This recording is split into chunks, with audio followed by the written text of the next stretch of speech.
আমাদের চারপাশের পোশাক থেকে শুরু করে প্রায় সব কিছুই সুতো দিয়ে তৈরি।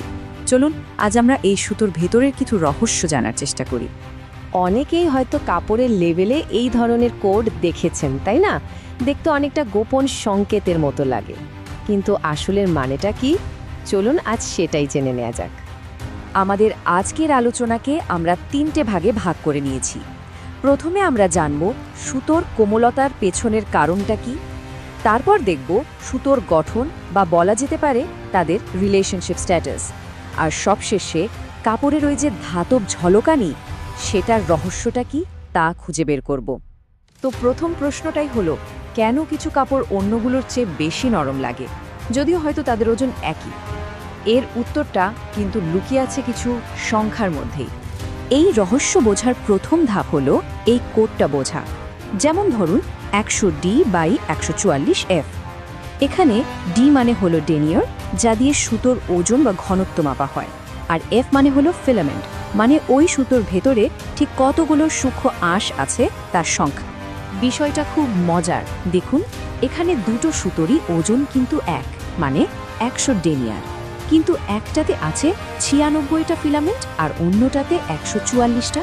এর মানে হলো যে সুতোয় ফিলামেন্টের সংখ্যা বেশি তার প্রত্যেকটা আঁশ অনেক বেশি চিকন, আর এ কারণেই 144 ফিলামেন্টের সুতোটা অনেক বেশি নরম লাগে। এখানে একটা বেশ মজার উদাহরণ দেওয়া হয়েছে। ভাবুন তো, যদি মজা করে কোনো বন্ধুকে বাঁধতে হয়, তাহলে কি কয়েকটা মোটা দড়ি ব্যবহার করা ভালো হবে, নাকি অনেকগুলো পাতলা রেশমি সুতো একসাথে করে ব্যবহার করা ভালো হবে? অবশ্যই পাতলা সুতোগুলো অনেক বেশি নরম আর আরামদায়ক হবে। আচ্ছা, কোমলতার ব্যাপারটা তো বোঝা গেল।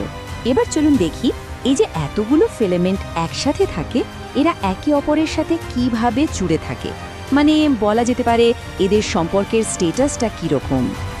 এই যে প্রশ্নটা, যে একটা সুতার মধ্যে ফিলামেন্টগুলো কতটা জুড়ে থাকে, এর উত্তরটাই হলো ইন্টারমিংলিং, মানে ফিলামেন্টগুলো একে অপরের সাথে কতটা জট পাকানো বা সংযুক্ত। এই ইন্টারমিংলিংয়ের মূলত 3টে লেভেল আছে। প্রথমটা হলো নিম, মানে নো ইন্টারমিঙ্গলড, যেখানে প্রতি মিটারে খুব কম গিট থাকে, মানে একেবারে সিঙ্গল থাকার মতো। এরপর আসে সিম বা সেমি ইন্টারমিঙ্গলড, যেখানে গিটের সংখ্যা একটু বেশি, মানে সম্পর্কটা একটু কমপ্লিকেটেড।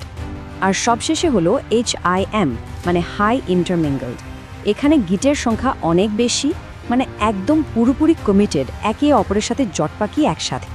এই ছবিটা দেখলেই কিন্তু পার্থক্যটা একদম পরিষ্কার হয়ে যায়। দেখুন, নিম সুতোটা কেমন ছাড়া ছাড়া লুজ, আর হিমটা দেখুন কি ভীষণ টাইট করে একে অপরের সাথে জড়িয়ে আছে। বেশ, সুতোর কোমলতা আর তার গঠন তো জানা হলো। এবার চলুন আমাদের শেষ পর্বে যাই। অনেক কাপড়ে যে একটা সুন্দর ধাতব বা মেটালিক ঝলকানি দেখা যায়, সেটা কোথা থেকে আসে? এই চকচকে ভাবটা আসে লুরেক্স নামের এক বিশেষ ধরনের সুতো থেকে। লুরেক্স জিনিসটা আসলে কি?